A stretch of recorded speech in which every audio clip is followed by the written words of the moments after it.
Hey, good evening, everybody, and welcome. Well, we're back in the restaurant business again. We're actually at Benucci's. Benucci's over on Monroe Avenue. Really, I know you've been here before. I have. They do a great job. And in my effort to continuously seek out new and interesting hosts, Roxanne is with us here tonight. So, Roxanne, thank you for joining us tonight. Well, thank you for having me. I have to live up to interesting now. You have. That's right, because we've had some really strong hosts. So you've got to really step up here. I watched the episodes to get ready. Awesome. The pressure's on. But Benucci's is owned by the Stamatis family. George Stamatis is actually the chief chef here. And we had a wonderful, wonderful dinner tonight. Was it? Yeah, it was good? Food was good. I had salmon with. Salmon. It was great. I had their beef tortellini. I think. What'd you have, Timos? Oh, chicken parm. Chicken parm. Oh man, absolutely classic Italian dish. Which is kind of interesting because coming from Tarpon Springs, every Greek only serves Greek food, and here we've got some really cool Greek owners doing Italian dishes, like Steve Zergus over at Rizzi's, right? We got obviously we got George, so they really know how to do Italian food. They sure do. So I guess really at its core, Italian food is really Greek food. I mean, at its cousins. core, we're cousins. That's and we invented everything. And we did. We invented everything, right? You know, so gatto con gli apple o la inapo tinelata, ne? Right. All right.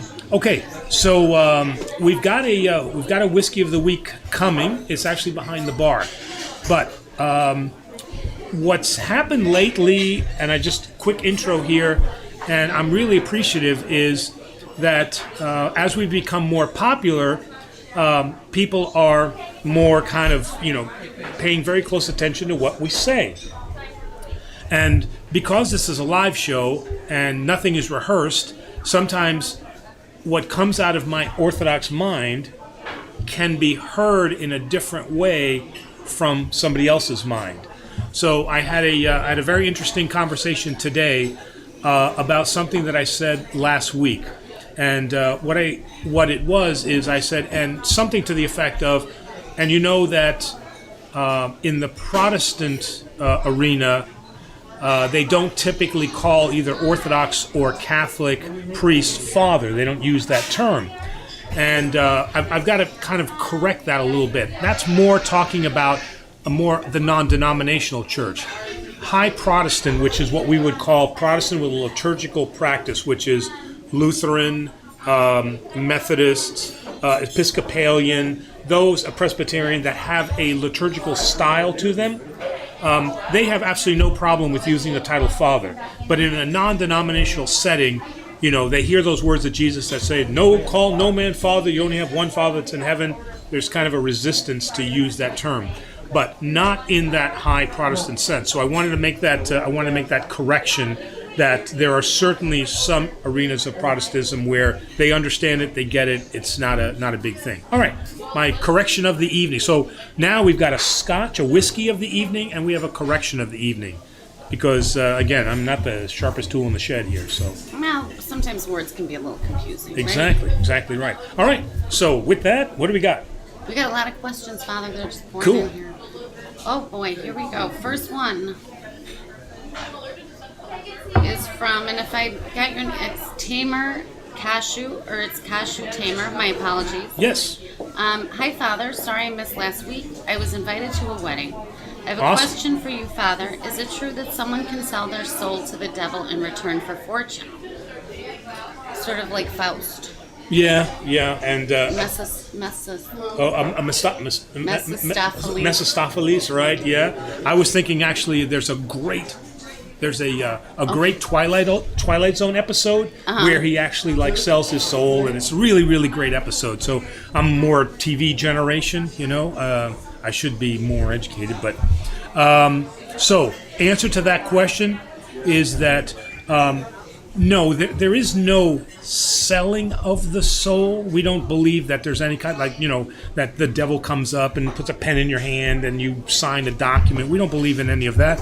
But we certainly believe that you can bend your will to Satan. So meaning that if you decide it's your will, you can follow Satan, and that metaphorically sells your soul to Satan. All right. So we do believe that you can fall into his grasp, right, and then you can follow him, but you can always then be recovered from him too, right? Again, as they say, free will's a bitch, because you can follow God or you cannot follow God. And we're faced with that decision on a daily basis. When we decide to sin, right, then we're kind of looking away from God. And then when we recognize what we did and we reconcile, we then turn back to God. So, no, we don't believe that there's a contractual relationship. But, no, you got that look on your face like you got a question. I'm a little confused. Okay. I'm the icon of the resurrection, right? Christ is standing on the gates of hell, busted him open, right? Mm-hmm. He's got Adam in one hand, Eve in another. Eve on the other, right. And there's that poor little fella all down there by himself with all the broken tools. So, does the devil really have power? Can we really sell? He does. We do absolutely believe that during this time on earth, when he is kind of what we'd call king of the earthly realm, right, that he does have sway and influence over us if we allow that. Mm-hmm. Okay, so we can. The devil has his demons. Those demons have turned their will away from God to Satan. So we can turn our will. He has freed us from death.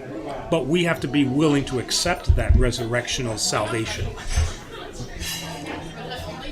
Next question. Is that okay? Yeah, that's great. Okay. All right. So next we have man sublime. Yes. We have a lot of what do they call it? Repeat customers or people names? that come and visit us on every. Oh, really? Yeah. Man sublime. Thanks for joining us tonight. Mm-hmm. Yep. He writes, Father bless. Can the Theotokos be a person's patron saint? Well, actually, she is, because my mother, for example, is Mary, is Maria, and that's her patron saint. Panayotis, Panagia, right? All of those are Panayota, I should say, Panayota. All of those have Mary as their patron saint. Despina has, right. So absolutely. So saints, including the Virgin Mary, can be our patron saint. And that assumption of the Theotokos state, the Kimisi state, that's when those people with the names like Maria and Panayota and like you said, Despina, that's when they celebrate. It's one of the, next to Easter, it's one of the largest celebrations we have in the Orthodox Church here in the States. And Zodokopiyi, life-giving spring. Zodokopiyi, right, the life-giving font, yes, absolutely. That's my daughter's name, Zoe. Zoe, see? Now, there is also Zoe too, life. There's a saint, there is a Saint Zoe, so there is Zodokopiyi and there is Zoe too. But we do have quite a few feast days around the Virgin Mary that isn't just the Annunciation, correct? No, not the Annunciation, I'm sorry. It's Dormition. So we have the Dormition, right? We have the Evangelismo, which is the Annunciation. We have her Nativity that we celebrate, right? And then we have her entrance into the temple. Right. So, yeah, we have 4 feasts dedicated just to her. Is that okay? Can you hear? Okay. Man Sublime said hi. Hi again. Gigi. Hello, Father. I have a question. Is weed a sin? I personally think it's a sin because the Bible tells us to be sober, and when someone smokes weed, they get high. We addressed this last week. Well, Yeah. we kind of did, but she's got another twist on it. So I want to take that on, because again, the point of this is for us to have open dialogue, right? I mean, we got to be able to lay stuff on the table. One of the things, I guess, one of the criticisms I've had about Orthodoxy is the fact that, we have been somewhat unwilling to take on hard issues. Would you agree? I don't know. I mean, I think that there's a reason why that's why we've survived for 2,000 years. But, we have to, there's things we got to talk about. There are some things that we have to talk about, but what I like about the Orthodox faith is it's not dogmatic. It doesn't come down with a sledgehammer and say, this is wrong. So. And it's not for the faint of heart, right? Because you got to do the right thing, but you're not being sort of lectured into what the right thing or wrong thing is. And so that it's black and white. Exactly right. Right. So let's take that question. If you are underage and you smoke weed, it's a sin because it's illegal, right? Okay. So we cannot in any way condone that, right? Okay. Yeah. If you're underage, right, it's against the law. You can't do it. All right. I mean, unless it's medically prescribed or something like that. You got what is it, glaucoma? Or glaucoma or something like that. We're talking about medical things aside. However, if you are an adult, okay, I could say now because again, read what she said about because the Bible tells us to be sober. Bible tells us to be sober. Okay, so the more offensive a vice is alcohol, right? Because we have, as Greeks, we have grown up with people who have abused alcohol, and they are not sober in any sense of the word. Yeah, but we don't call them alcoholics in Greek American culture No, unless they're living in the, in the gutter. I mean, let's right, face but it. they are not sober, and they say and do things that they shouldn't do. So I don't want to be hypocritical. I mean, okay, so if you are doing something to the excess, okay, then that is a sin. I mean, gluttony. Spending money. Does that mean shopping too?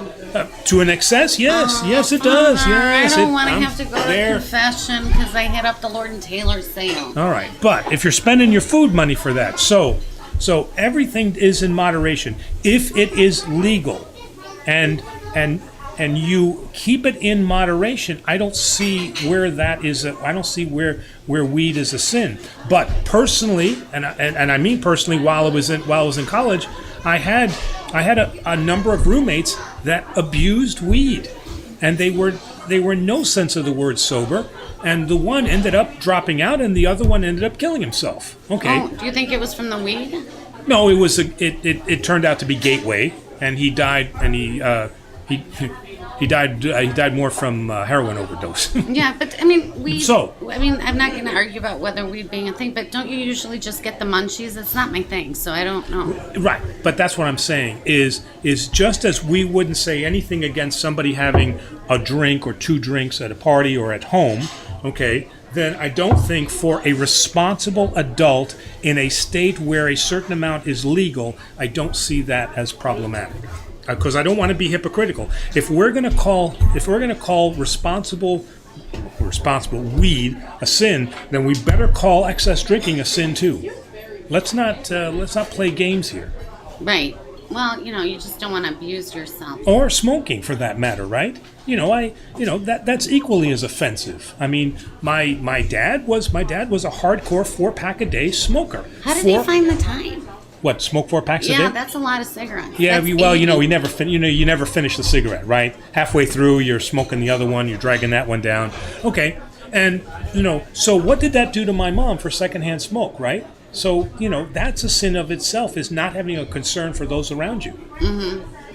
But nobody's going to come to confession and say, well, I smoke too much. Nobody's going to do that. I mean, no Greek is going to do that. So we just need to be very careful about that. We apply equal justice across the board, like you said, and that's what Orthodoxy does. We don't pick and choose. Right.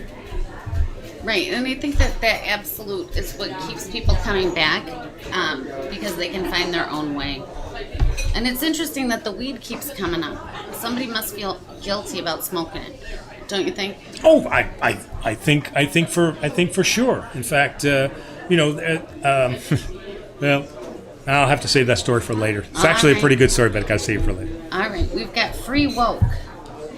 Have you seen the video by Catholic priest Altman Man saying, "You can't be a Catholic and a Democrat"? What's your Orthodox view on what he's saying? Thank you.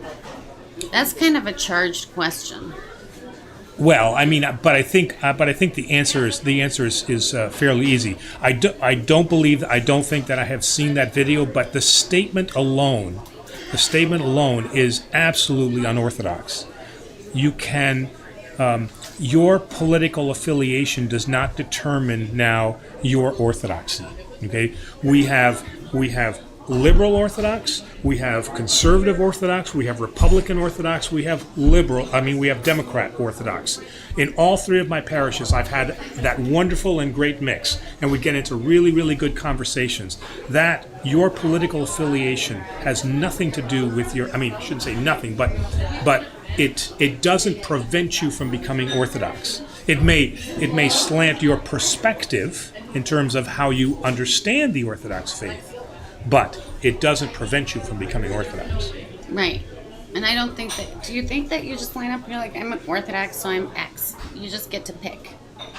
I'll tell you what, so I grew up in a very, very blue household. If you cut my mom's wrist, it's bleeding blue. All right. Mm-hmm. Okay, so they were of the Roosevelt generation. They were dyed-in-the-wool Democrats. Okay, and so I always grew up thinking that Orthodoxy meant to be Orthodox meant to be democratic. That's what I grew up with. John Kennedy, President Kennedy, Catholic, Democrat.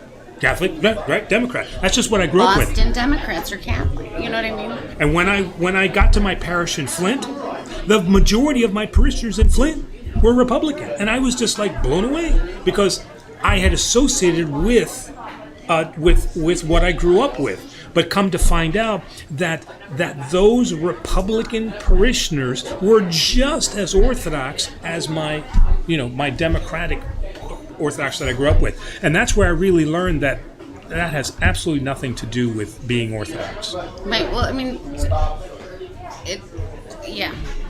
I don't want to say anything because this is really political, and I don't want to go there. Yeah, and that's why we never, and no Orthodox priest from the pulpit should ever condone or reject one over the other. That's not our place on the Solea to say you vote for X or you vote for Y. That is not our place. But it is our place to say be part of the democratic process and go and vote. That is our place. Right. That is the right thing to do. How you vote, that's up to you. Right, because we all have a friend in Jesus. Okay. Right?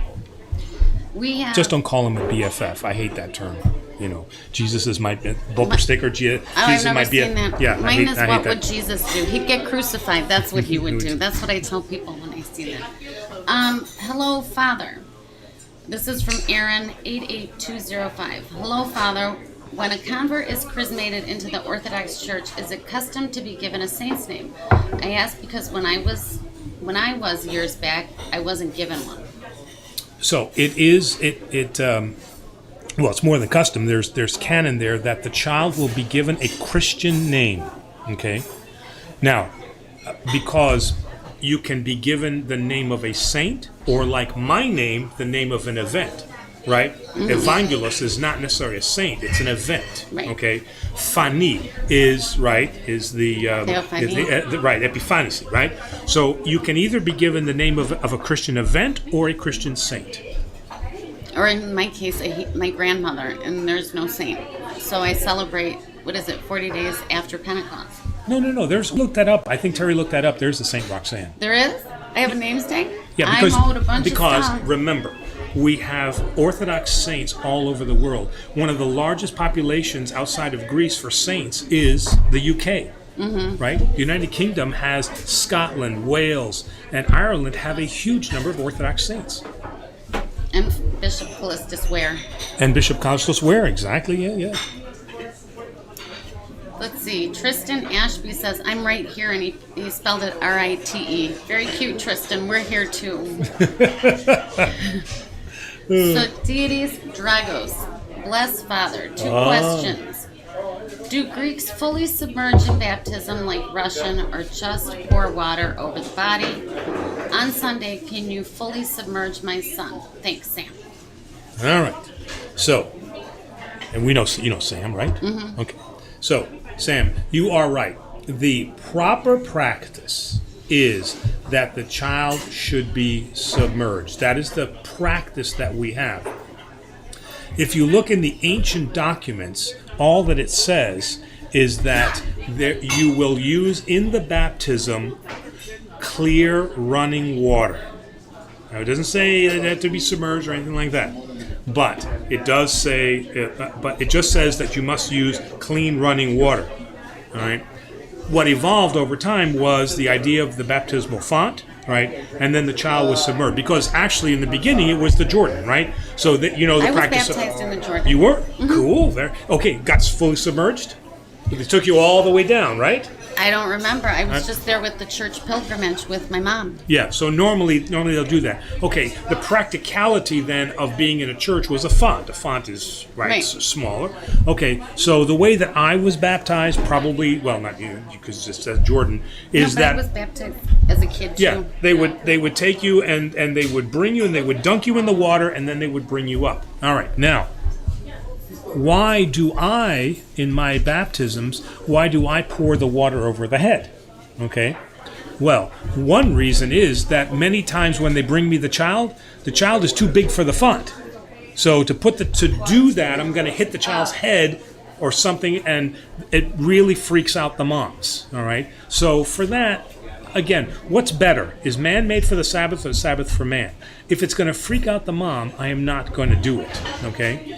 If the child is small enough, right, because we're talking about a child that, the way they do it is the child is like as big as your arm, and the child's face goes in your hand, right, and the child's body lays in this, and you take the child by the, you grasp him like this, like a football, and you just shoot, and then you can do that. Oh, really? Yeah, that's how you're supposed to do it.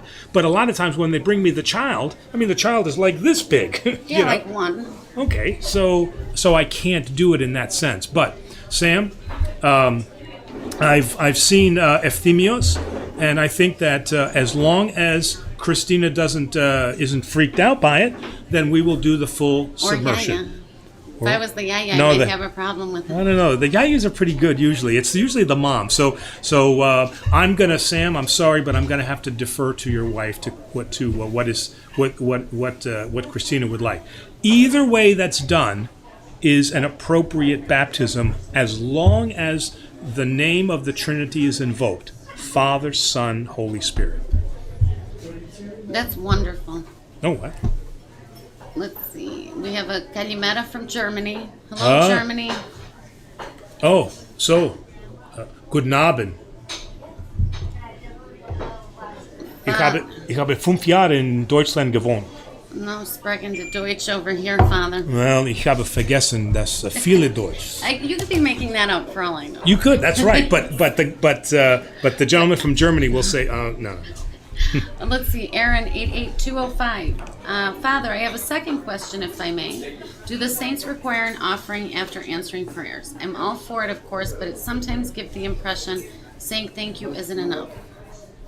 They do not require an offering. Okay, so leave the goats and sheep at home. Right, we're not.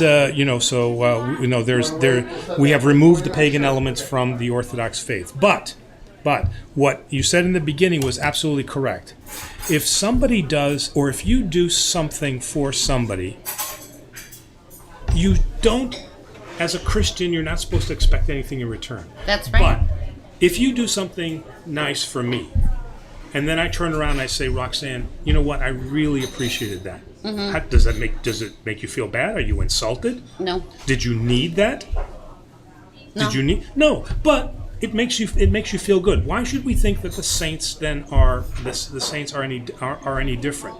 God asks us, right, to also, not that He needs our thanks. He doesn't need our thanks, but when the 10 lepers were healed, right?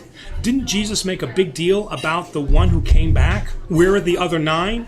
And the one came back and said, thank you very much for, So it is appropriate for us to give thanks. That's why in my last Thursday's session, I talked about recovering the idea of the Archangels.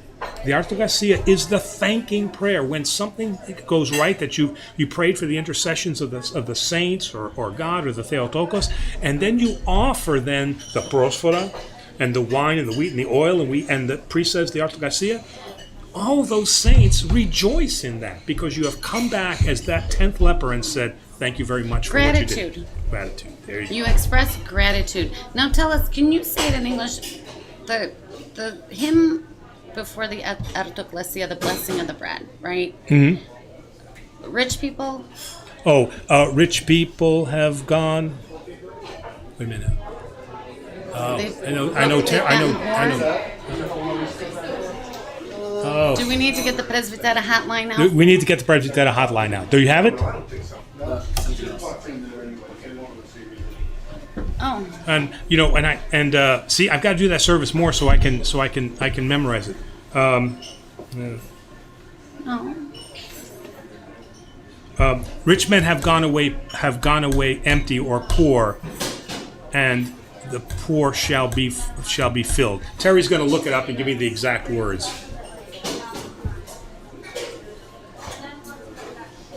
I missed something here. My apologies. I skipped over someone. Jesus Salvatore Tovar. Oh, I don't see him here. He asked, will the Catholic and Orthodox churches reunite? I'm not down there yet. No, it's further up on mine. Is that a big deal? And, Well, no, but I don't see him here, so my apologies. all right. So I'm while looking for him. you're finding that, please go ask your priest to do an Orthodoxia. Give thanks. We do tons and tons of memorials, but make sure that you also ask for thanks too. But that's the question that Jesus has. Nobody can hear me, so if you can repeat it. Is his name Jesus? Yes. Will the Catholic and Orthodox Church reunite? Will Okay. the Catholic and Orthodox churches reunite? Okay. What do you think? Okay, so as I believe that Christ's will be done, and since we pray every Sunday, one holy Catholic and Apostolic Church, it will happen. We will have a reuniting of the Orthodox and Catholic Church. And again, through the beautiful words of Pope Benedict, the Orthodox and Catholic Church are one church breathing now with two lungs. And so, isn't that I love That's that. lovely. I love that. And every year at the Holy Cross Seminary, we have the Orthodox Catholic Conference of Bishops, where we talk about then those things that separate us and how we can move closer. So that continuously is in motion, and we have very good relations with Pope Benedict. We have good relations with Pope Francis. I'm talking about our ecumenical patriarchate, Bartholomew. So we have good relations. So maybe not in our lifetime, but maybe in Demos's kids' lifetime. Well, yeah. I mean, we're friendly people. We are. We're very We always friendly. have a place for everyone. Yeah, and and you get the Italian food and the Greek food together, it would be unstoppable. Right? I mean, geez. And the can Irish food. Scottish. Well, no, Whiskey. and then whiskey, right? Oh my goodness. Terry has the quote in the chat at the bottom She does. of the chat. Okay. At the very bottom. Yep. Rich men have become poor and gone hungry, but those who seek the Lord shall not be lacking any good thing. There we go. Isn't that beautiful? Isn't it? Yep. I like that. And it's funny because we're going to hear that in one of the upcoming Gospels with Lazarus and the rich man, because in the end Lazarus got every good thing, and unfortunately the rich man did not. He went away empty. No, yeah. Depends on where you put your priorities, right? Mm-hmm. Let's see. Spiros Sinus Teresis are the nasty or the dirty, nasty games that are played in politics sins. Wait, I'm sorry, Spiro. I'm just trying to figure out the syntax here. Are the dirty, nasty games that are played in politics sins that politicians need to confess? Or is being cutthroat okay in politics because that's how it's designed to work? Oh. So we'll answer this question and then we'll bring it in. We're Okay. gonna. Oh, Yeah, we'll answer the. okay. So, Roxanne, what do you think? The answer to that question is: I think I'm rising above this one, Father, and deferring to you. it is a sin. It is absolutely a sin. To make those type of statements, that is not in both sides. That is not a Christian ideal. That is not who we are. Our Christian ideal has always been, as you say, to be above the fray, right? And that we always seek that which is best for all people. And we unlike Which sounds like a Democrat. well, I mean, but there are Just saying. Hey, look, good Republicans and good Democrats, and Right. bad Republicans and I was bad just Democrats. kidding because we were referring back to the other thing. Right, but since we said at the beginning, words, we've got to be careful, right? Right. We just want to make sure that we clarify. So definitely I think that clearly the Orthodox Church would condemn that kind of Seething rage. not only rage, but those acts of condemnation where one is worse than the other. That's not who we are as Christians. Or Americans. Don't you think? No. We are people of God, because even that is anti-Christian. I'm an American, ergo whatever you are is less. Right? Oh, I don't mean it like that. I just mean that we're better than that. We're better than what some of the stuff that we're Yeah, but witnessing. so does that mean that a German is not better than that, or does Chinese is not better than that? No, I know. So that's why we just have to be It's just careful getting with. a little patriotic. Yeah. Well, and unfortunately, us with our manifest destiny and all that, America has a little bad history, right, with the idea that we are from God, and we will lead everybody to salvation. I mean, manifest destiny created a lot of issues, certainly with the Indians and stuff like Yeah. that. So again, we as the Orthodox Church would not say we're Americans or Greeks or Italians. Who we are is we are human beings in the image and likeness of God. Amen. Okay. All right. So you got to give me the bottle first. Okay. So, We're breaking. all right. Here you go, Father. We're not drinking all that. Holy smokes. No, not me. So, just taking a short break here because I know that I've missed two of these. Our whiskey of the week comes right from the bar. It's the Glenlivet 12. The reason I'm bringing up the Glenlivet is because I know a lot of the whiskeys I brought on here are a little pricey. Mm-hmm. They're in the over $100 range. So every once in a while, it's nice to have a whiskey that's, Affordable. Okay? That you can drink on a daily basis. Not a lot of peat, but this one has a lovely notes of apple juice, cinnamon, and there's one more. Caramel. No, it's not caramel. It's probably on the bottle. Why can't I remember this last note? Terry will tell us. So it's fairly mild. You can tell that the color's not really that deep. Okay, but this is an excellent, just kind of an everyday, drinking Scotch. Very mild, so it's a good starter Scotch if you're not necessarily a whiskey drinker, like the Lagavulins and the Lafroigs. Those are much heavier Scotches, but this is something nice, light. Like I said, vanilla. That was the other one. So the vanilla, cinnamon, and it's got some apple notes to it. But a very, very nice drinker. So, you gonna take a sip with me? Sure. All right. Cheers. Slanchiva.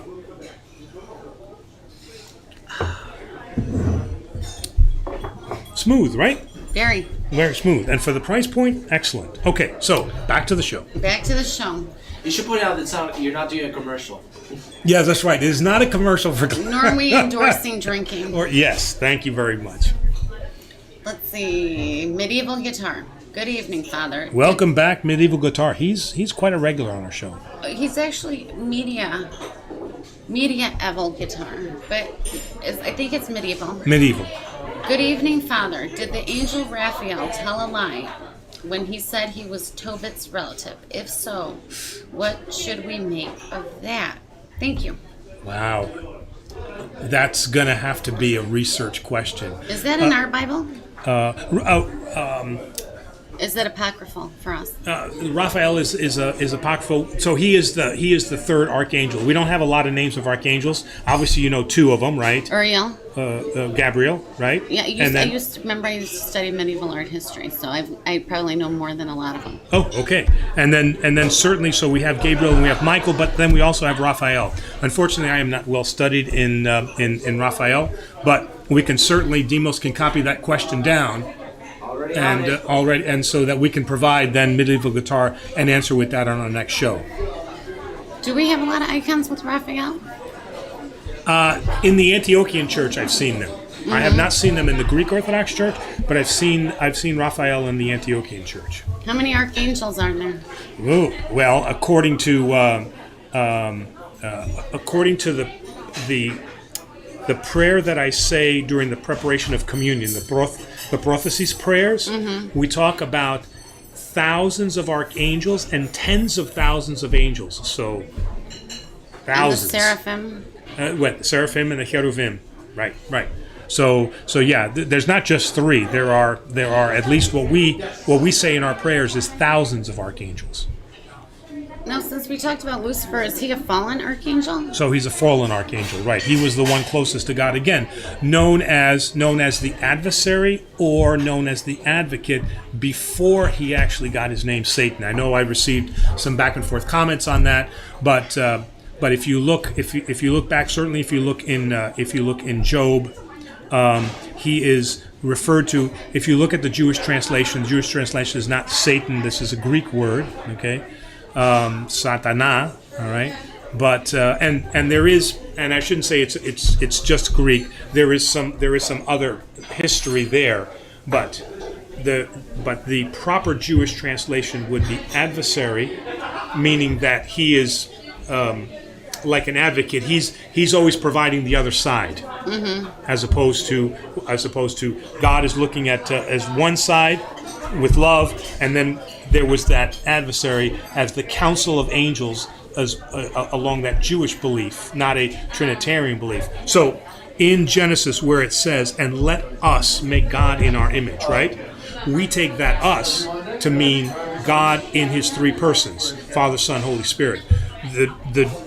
So the Hebrew faith sees that as a council of angels that he's talking to. So again, difference of opinion there. And that chief council being then the adversary, which would later become Satan. Let's see. Evan Lair asks, how does the recent conversion of Hagia Sophia to a mosque make you feel? Wasn't it an international? Oh, yeah. What's it called? Why did I forget what that's called? What's it called? It's a treasure of some sort. I mean, it was a cultural. Anyway, now it's a mosque, and I don't know. It has returned.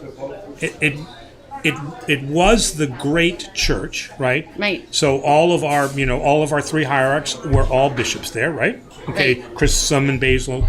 Then it became a mosque under the Ottoman Empire. Okay, and then it became a museum because they couldn't decide one way or the other, right? The Turkish didn't want it to be a church, and we didn't want it to be a mosque, so it became we didn't have much of a say in the whole thing.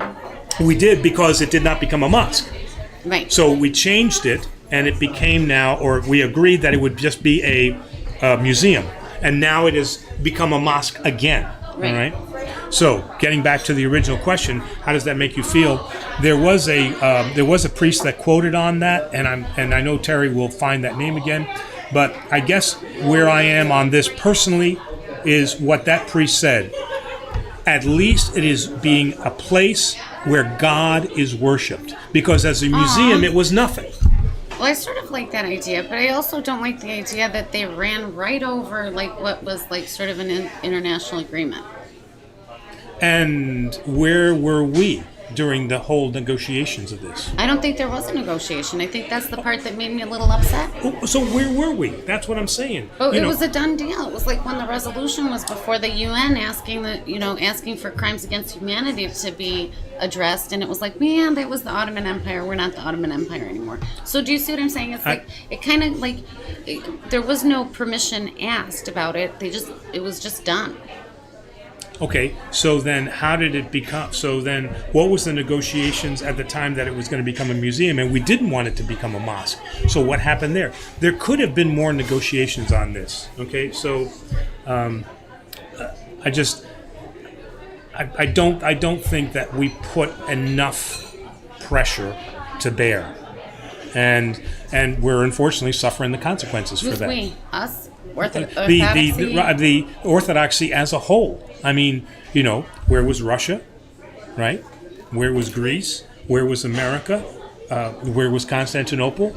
I mean, Bulgaria, Serbia. Ethiopia. I mean, where were all these churches? Every Orthodox recognizes that as to some extent not the cradle of Orthodoxy, but certainly one of our most historic, if not the historic church of all of Orthodoxy.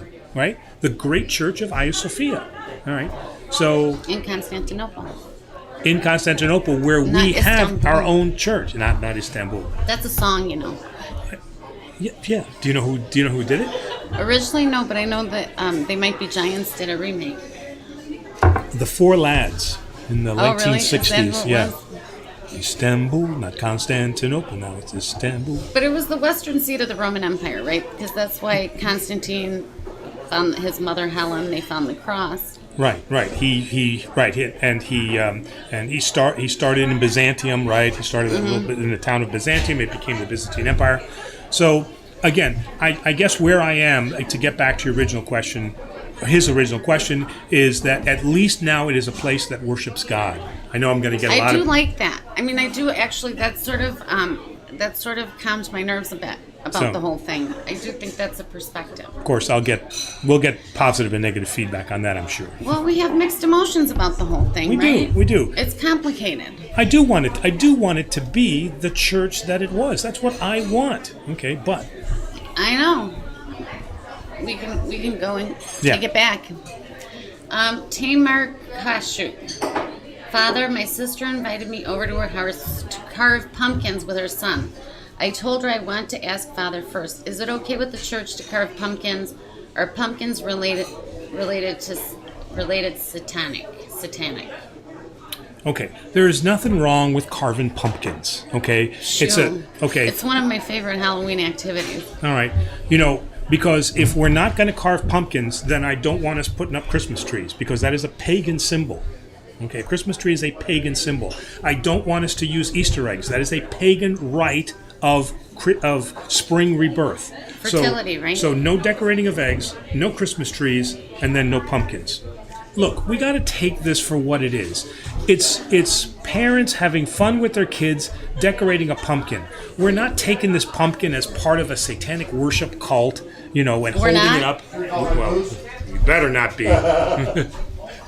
Thanks, George. I mean, we got to be sensible about this stuff. As long as it is being done with no connection whatsoever to any of its roots, then the church has no issues with that. All right. Now, what I will say is that when we had Halloween parties at our church in Flint, I haven't had one here, but at the Halloween parties, we would call them harvest parties. We didn't want to use the word Halloween, and there were certain costumes that we didn't allow. So we didn't want you dressing up in a little Satan outfit. We didn't want you dressing up like a hooker. We didn't want you dressing up like a mythological character. If you want to dress up like a princess, or you want to dress up like a cowboy, or probably Deadpool is not good one either. But if you want to dress up like Superman, that's fine. So we would have these harvest parties at our church. The kids would dress up.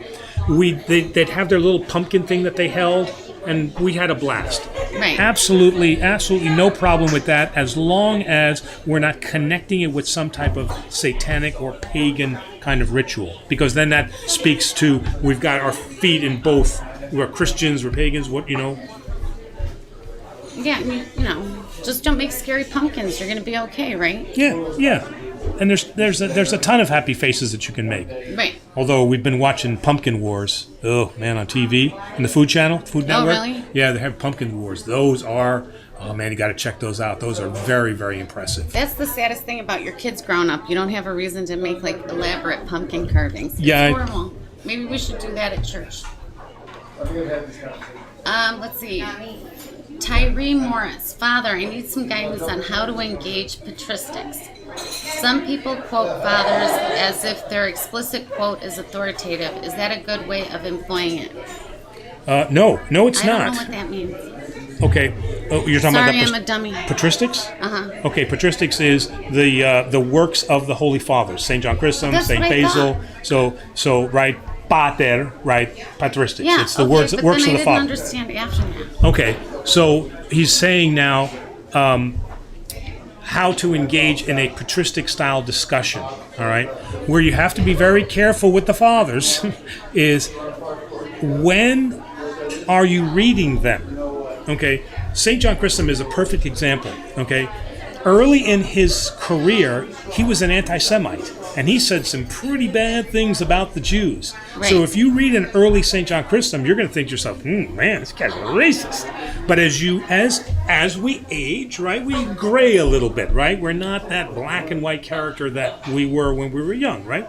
Okay, and so you'll see that St. John Chrysostom's writings soften, okay? Origen said that everybody in the end will be redeemed, including Satan.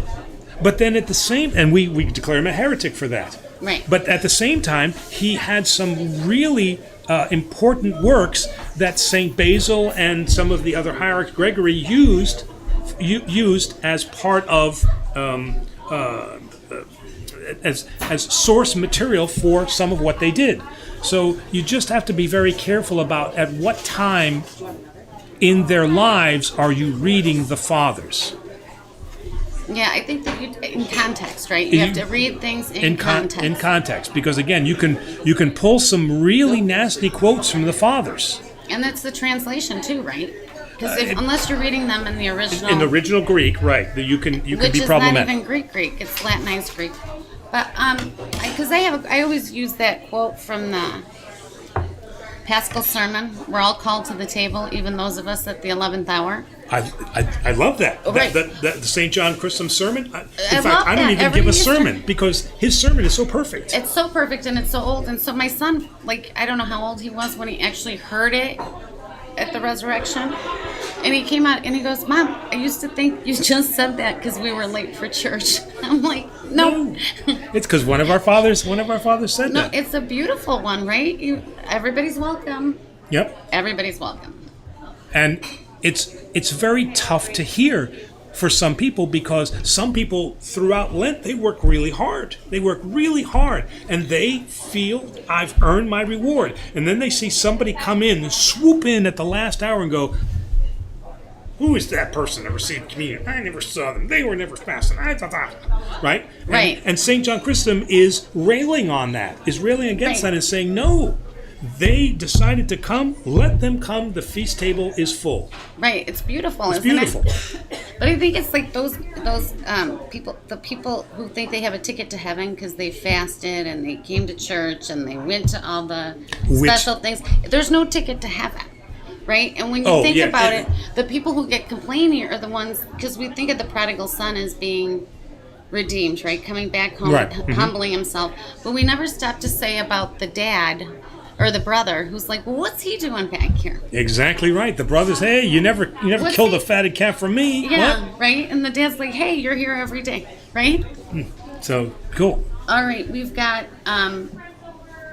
sorry, I have to scroll down here. I'm getting used to this format. Hi, Father. This is Anthony from Sri Lanka. I became a Catholic. Okay. Finding Catholicism, and I think both faiths can be one. Awesome. Whatever you are, be a good one, right, Father? Yes, that's right. That's right. Follow right. Let the church be your mother. Let's see. The thing with alcohol is that one glass of alcohol you won't get drunk, but with marijuana is different. 1 or 2 puffs get you high, but I think cigarettes, weed, and e-cigarettes are bad. Amen, Gigi. They're all bad, right? Okay, e-cigarettes. Okay, we've got some proof on that one, right? Mm-hmm. Okay, and we certainly have proof of, and I've personally seen it of excess with weed. All right. But I've also had to grow up and seeing, some of my relatives who can't handle the sauce. So they don't drink one drink, and then they become either violent or they become abusive, or they say things that they shouldn't. Okay, I've really never seen that with weed. I just in college I just never saw that. It's also with weed. And you should need to repeat this because nobody will hear me. But it's also genetics. How it affects you depends on person to person. Some people can do like 1 or 2 puffs and nothing happens. Other people, one is enough for a day. So it's, Yes, it's different. and so Demos is saying that again, it's genetics related too. I mean, some people, like alcohol, that they can't take alcohol, and then other people just, one or two puffs of weed and they're done. And then there's others that that they could smoke for a long time and nothing happens. So there is some human genetics in that too. I come from peasant stock. I figure I can't do a lot of that stuff. So, okay, Mark Ryder, I converted to Orthodoxy from Roman Catholicism in August. My journey is just beginning. It's difficult, but I have the tools of orthodoxy to assist my journey. Any advice? I don't know. I mean, it sounds like he's on the right path, right? I mean, he says, when did he come? August. Just this last August, right? I hope he's getting used to how long you have to be in church. That's why I make a lot of coffee in the hall. Oh, come on. My services are 45 minutes, for Pete's sake. Jeez, everybody gets on my case about how long the Orthodox service is. It can't be if you're coming from someplace else. Me personally, I got the ADD. All right. If you've got chanters who just, drone on and on and on, like some of what I grew up with, but if you see our chanters move that service along, It's a beautiful service. And that's the other thing I like about St. John Chrysostom. Remember, liturgy is for the pleasure of the people, not for their torture. I love that saying too. I like that saying. So what advice do we have for Mark Ryder? The words of St. John Climacus are probably the best. If you feel that you have reached the top of the ladder, then you have the sin of pride. Go back to the bottom. Okay, so if you take a look at and I would seriously look at reading St. John Climacus the Ladder, okay, because he talks about the virtues and he talks about the vices, and from that book will stem then all other things about Orthodoxy, because everything in Orthodoxy is written about either is written on how to combat the passions, right? And we're not talking about just sexual passions. Obviously, we're talking about all passions. For booze, weed, gluttony, right? Pride, shopping, right? And everything kind of comes out of that. So I would really sit down and read St. John Climacus and so always know that you will be studying for the rest of your life. And like I said, when you get to the end of the book and he says, if you feel that you have achieved the top of the ladder, which is perfect love, then you've committed the sin of pride. Agape, go back to right? the bottom. Agape, right. Agape, not feeling. Not feeling. Not feeling, no. Not latria. No. Let's see. Is it okay to put a garland on the statue of Jesus because it is a culture where I came from? If it's a culture where you came from, again, we as Orthodoxy, we embrace aspects of the culture that we can see in the light of Christ. Okay, so again, I gave that example in Flint. One of the weddings that I did was Greek, and she was Mexican, and her cultural tradition was to wear a pearl-encrusted lasso. So we had the crowns, and then we placed the lasso on their head, and that was their symbol of being united in one. Okay, is it in the Greek Orthodox liturgical guide? No, of course not. But did I change the words of the service? No. Okay, so what is the reason? Let's get back to the root. Anytime that you do anything, if you're doing it for the glory of God, then God be with you. But if you're doing it for your own self because you want to show off, then shame on you, all right? So if you're having now and you're decorating the cross then with garland because you are showcasing him as the king for however you're interpreting that in your culture, the Orthodox Church doesn't have a problem with that. We celebrate the differences in culture. That's one of the things that we love, all right? We don't strip away your Greekness. We don't strip away Terry's Scottishness. We don't strip away the secretary's Italianism, right? We embrace it, but in the light of Christ. You are in an Italian restaurant. No, we are in an Italian restaurant owned by a Greek. And then we have Catherine Stathis. Hello, Father and Roxanne. Hello, Catherine. Hey, Kathy. And Presbytera, Terry, and Demos. Is it unorthodox to believe in separation of church and state, or to vote to keep certain rites legal that are not orthodox to practice? So separation of church and state is not an Orthodox ideal. It is just, it's not, because we feel that the church has to guide the state and the state has to protect the church. Okay, but that's not who America is. That's not the idea that the founding fathers had.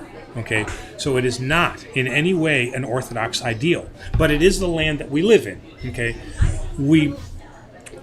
wasn't the big question with John Kennedy is, will his Catholic faith influence his decisions, right? Now, we didn't ask that of Truman. We didn't ask if Truman's Protestant faith was going to influence. We just made it a big deal with Kennedy. And obviously it does. Your faith will affect the decisions that you make. And that's what the Orthodox Church feels, is that your decisions have to be guided by God.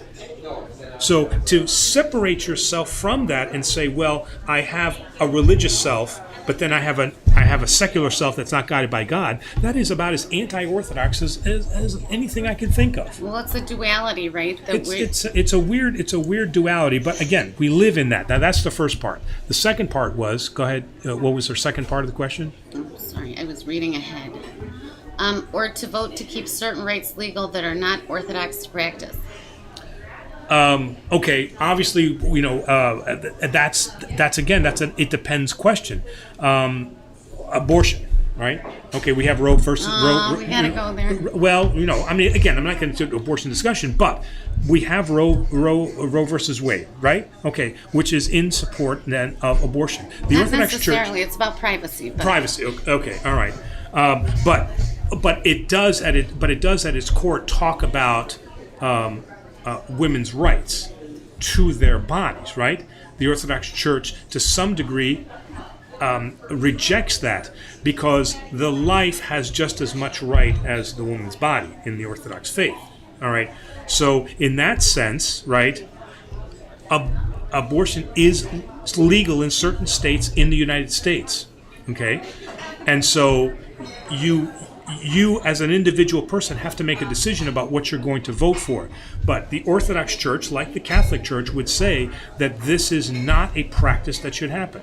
Okay, if it does happen, do I have people that comes to me and say, you know, Father, you know, I feel absolutely terrible that, you know, I had an abortion, and now, you know, I'm guilt-ridden and I'm broken, and do they need forgiveness? Do they need me to say at that point, you've had an abortion and therefore you're going to hell, there's nothing I can... No, that's not how the Orthodox Church receives you. It receives you in repentance and tears. And it understands there were difficult decisions that were made. Okay? But saying that and giving you absolution does not then say that I then condone that act. So we wouldn't want to see abortion being used as birth control. Right? But we also, our church thinks birth control is okay.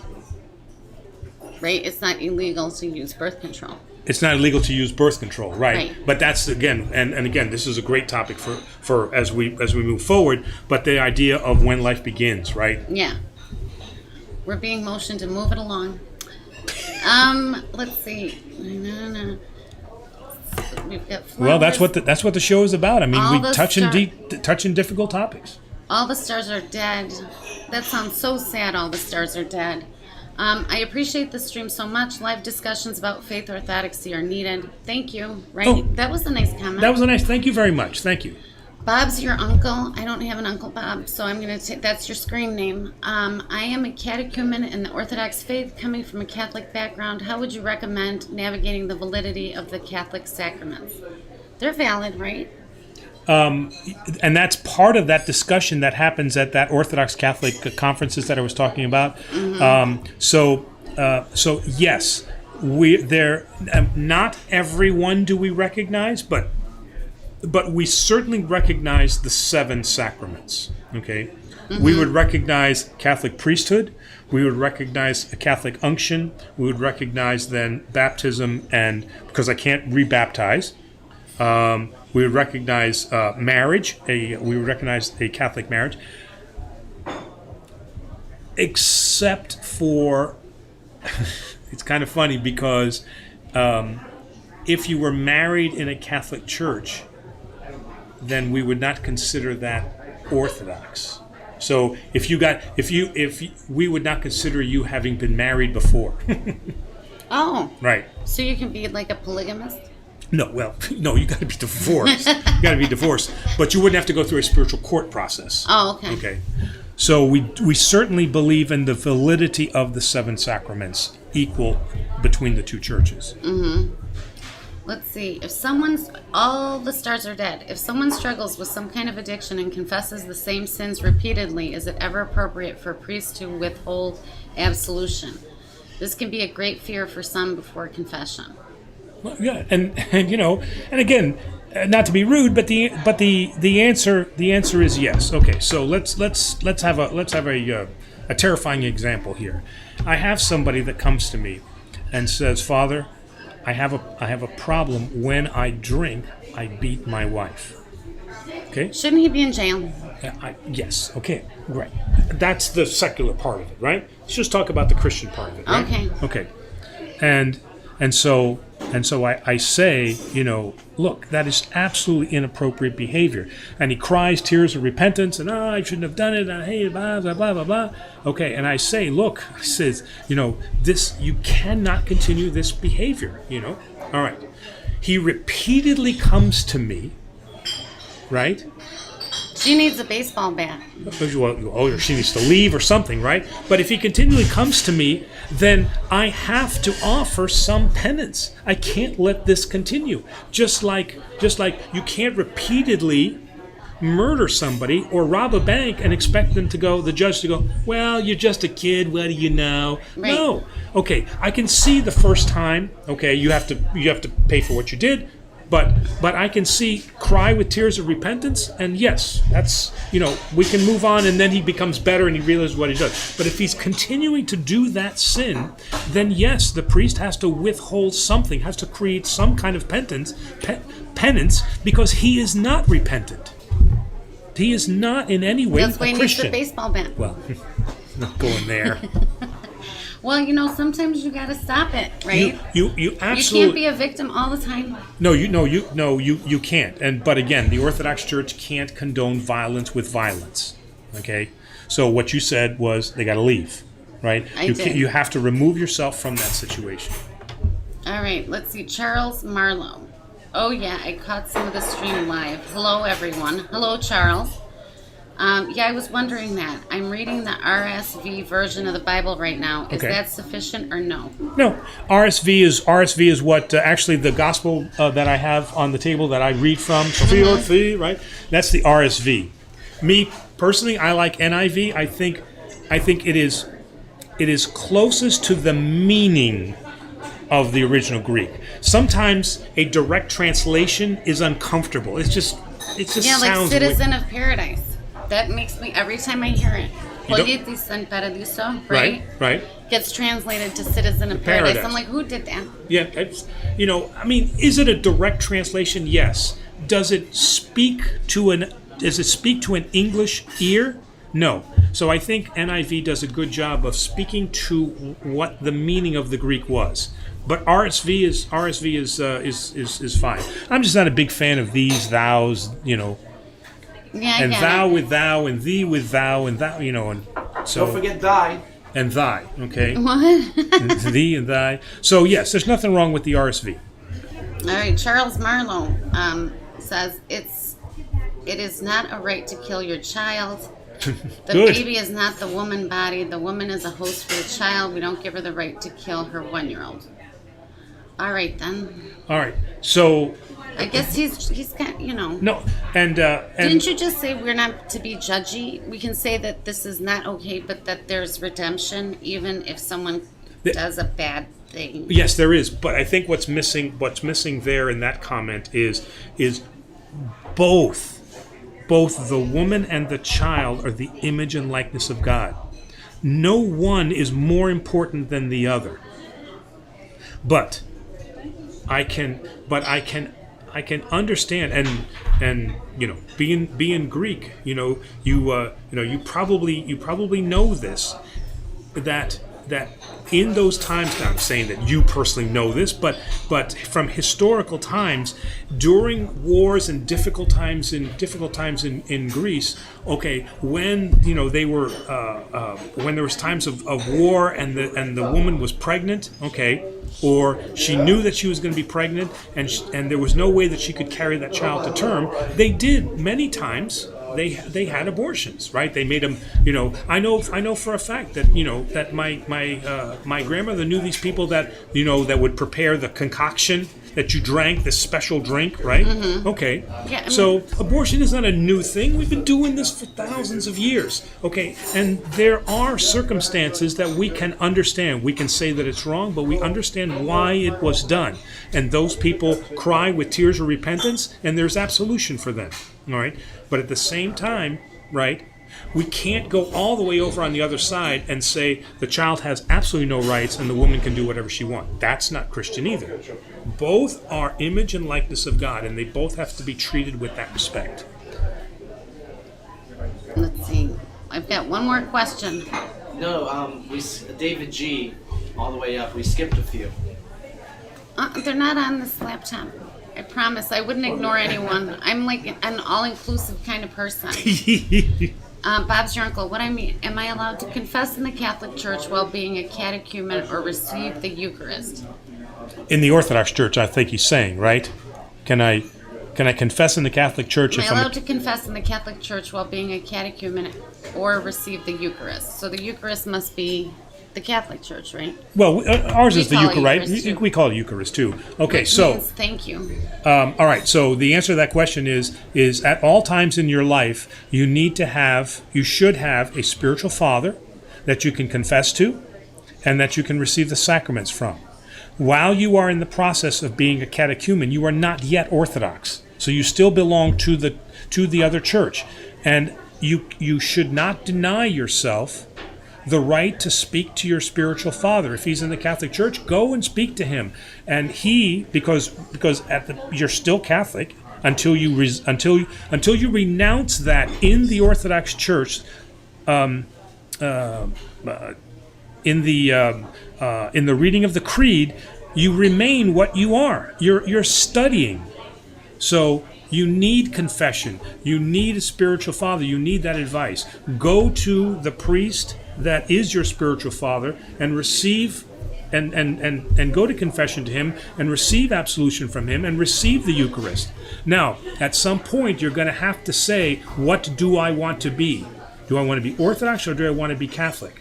And once you make that decision, if you decide to be Orthodox, now you have at least severed the absolution and the Eucharistic connection with the Catholic Church. You can still retain him as a spiritual father. You can still visit him because you have a good relationship with him, but the sacrament of absolution and the sacrament of Eucharist have to be done in the Catholic Church. Done in the Orthodox Church. But until you are Orthodox, you have every right to receive those sacraments.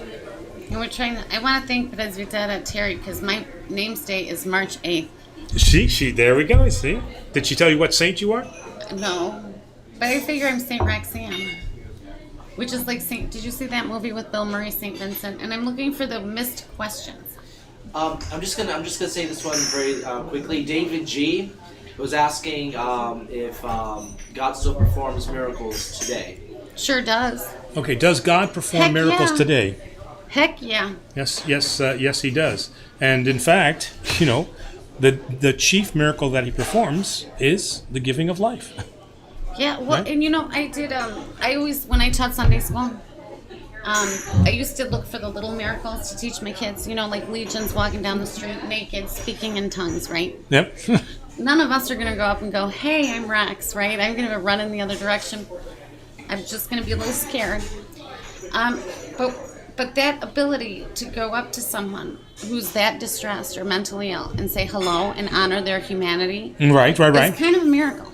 Okay. Right? All right. All right. And we always look for miracles to be like, oh my gosh, and the pennies came from heaven. Yes, Or yes. I was cured of cancer, or Which are miracles in their own right. what- Right. But they're big ones. And, But- but there's like small miracles there are every yes. day. Amazing, beautiful, random accidents that we're so secularized and so uncomfortable with using the word miracle because there's so many people who have used it, perhaps overused it. The fact that my wife doesn't kick me out of the house is a miracle. It's a miracle. It's a miracle. But yeah, I think that miracles happen. Absolutely, absolutely. And we just, as you brought out, we don't always have to look for these huge, massive miracles. There are really small miracles, like you said. Just being able to say hello to that icon of humanity is truly a miracle, right? Like water to wine, miracle, right? But Jesus was there. Right. Or barley to whiskey. Barley to whiskey. What kind of that's hey, somebody had to discover it, right? Wait, Aaron Okba Michael. Hi, Father. I have a question about the Oriental and Eastern Orthodox reunite after 1500 to 1600 years. If so, why? Thank and God bless. P.S. I'm part of the Eritrean Orthodox Coptic Church. Oh, that's pretty cool. Again, Oriental Orthodox, not my best wheelhouse. So take a picture of that, and let's do a little bit of research on that. So the Orient, and I apologize for that I'm going to have to study on that a little bit. But that is, and especially with your background, I just want to make sure that I get that answer correct. So tune in. We'll have that answer next week. Let's see. Oh, sure. I'm looking for question marks, so bear with me. Let's see. I still need to read Charles Marlowe. You're a very diplomatic, Father. I strive to be as diplomatic about serious issues as you are. C.O.M. Gordon says, is ecumenism a heresy? Oh, No, Lord, right? no, it No. is not. But there is certainly a sect of Orthodoxy that feels that any communication that we have with the Catholic Church is a heresy. But they're part of us, the Catholic. There were 5 C's of But the they ancient broke church. from us and became because they wanted to be heretics. first of equals, right? Remember, first among equals? They are. Not they wanted to be, they were. The Patriarch of Rome is the first among equals, not Constantinople. Right. Constantinople's second. Right now, we are the first because they split, right? Okay. But during the reunification process, they would return to their status of first among equals. So this idea of ecumenism, and trust me, I mean, in both my parish in Flint and here at Annunciation, there are elements here that are very displeased with the fact that I have a relationship with Asbury United Methodist Church, that I have a relationship with Rabbi Peter at the synagogue, with the Episcopalian priest, and with Father Bob of the Catholic Church. They feel that I am denying the faith by having a conversation with them and inviting them to things that we're doing. Okay. I'm going to continue to do that, and I don't have any issues with that. But certainly there is a sect that believes that. But no, there is no issue, and the ecumenical patriarchate Bartholomew will agree with us and say that ecumenism is the way of the future for the Orthodox Church. Awesome. And we have Charles. Oh, we done? Finish up. Okay, Charles. Oh, wait. I'm just looking. Sorry, I had to go off on the ecumenism thing. I know that we were. By the way, it's Halloween wars, not pumpkin wars. It's Halloween wars. Okay, all right. Charles Marlowe. Feel free to reach out to Father Angelo. You'll find him to be a very approachable person. What's your email address? AGOC, so Annunciation Greek Orthodox Church, NY, New York, @gmail.com. AGOC, NY, @gmail. Okay, so we got one here that's kind of, are you saying heretics can perform sacraments? From Com Gordon. No. Did we say that? I don't remember talking about that. Okay, if I did say that, that is certainly not what I meant to say. A heretic cannot perform a sacrament. However, if a priest or a bishop is found to be heretical, that does not negate the sacraments he has performed previously. Anything he performs going forward is non-sacramental, is not blessed by the church.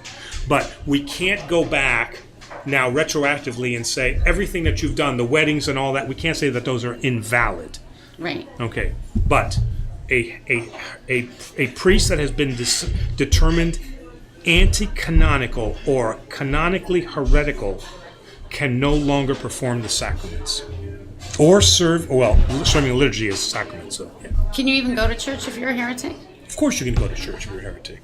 Really? Oh yeah. Right. What? Why? Nothing stops you from going to church. I thought like there was an electric pet fence that kept you from going in because you Kind were of a heretic. Zap. Kind of the whole Mary of Each thing. Where Yeah, she tried right. to go into She tried church to go and in she and couldn't go in the couldn't church. get in Right. Something like that. No. Because aren't we always looking for your reconciliation back to the church? Aren't we always looking for you to come back to the mother church, right? With tears of repentance? Is that what we want? Okay. You were a heretic. That doesn't mean you have to stay a heretic, right? Well, icons were heresy for 400 years, Yeah. till the Empress Theodora brought them back, There you right? go. Sunday of Orthodoxy. Nicely done. Nicely Thank done. I guess that's it. Are we We're done with our questions, I think. If we Yeah, did we're I miss nearly anybody? 20 minutes over. 20 minutes over? Oh, Holy boy. smokes! I didn't realize. If we have any that we missed, we'll address them next week. We'll Yeah. certainly address them next week. So again, Roxanne, it was certainly a pleasure to have you here. It was See? lots of fun. I know. See, and then you engaged yourself. See, that's what we want. Is you throw in some of your stuff, and then we kind of had a discussion about that. I know it took a little bit of time, but hey, that's kind of what this show is. So hopefully everybody, you all enjoyed our show tonight, and we'll see you Thursday, right? Yeah, we'll see. different format next week. Yeah, a little bit of a different format because I'm going to be broadcasting. Oh, wait a minute, hold up, George. Oh no, I'm just looking at. George, come here. We can't close the show. Here, let George come in. All right. So, the not sole owner, but a owner of Benucci's here at the Italian restaurant is George Stamatis. George, thank you very, very much for allowing us to be here, allowing us to put the bottle of one of your scotches on the table here. The meal was absolutely great, as it always is here. Thank you. And so, if you are in Rochester and you want a great Italian meal, or you even want some good Greek food, because you got Greek food on the menu too, Benucci's is the absolute place that you've got to come. So go to Barnes & Noble, buy yourself a book, come in here, read and eat. Right? There you go. Very good. Thank so, you. Again, George, Appreciate thank you it. very much. Thank you. I suggest the glazed salmon. It was great. I had it Oh, with yeah. escarole. Very popular. Awesome. Thank Very you. good.